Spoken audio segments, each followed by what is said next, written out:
Hello বন্ধুরা, good evening. কেমন আছেন সবাই? আশা করি ভালো আছেন। আমিও খুব ভালো আছি। এটা ছিল দীঘার জগন্নাথ মন্দিরে মেয়েদের নাচের প্রোগ্রামের দিন। আমরা চলে গেছিলাম। এই যে জগন্নাথ মন্দিরটা বাইরে থেকে দেখা যাচ্ছে, ভিতরে প্রবেশ করেছিলাম আমরা। আমাদের অন্য গেট থেকে প্রবেশ করিয়েছিল, কারণ যারা লাইনে দাঁড়িয়েছিল ওইদিকে আমাদের উত্তেজ দেয়নি। যেরকম মেয়েরা আমাদের নাচ করবে দেখে আমাদের অন্য গেট দিয়ে ঢুকিয়েছিল ওরা।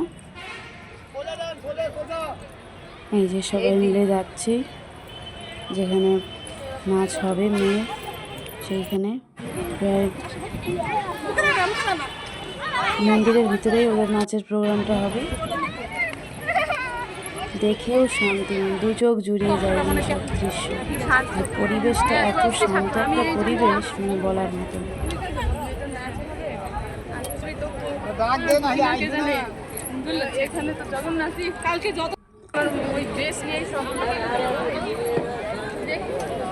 সবাই মিলে চলে যাচ্ছি মন্দিরের উদ্দেশ্যে।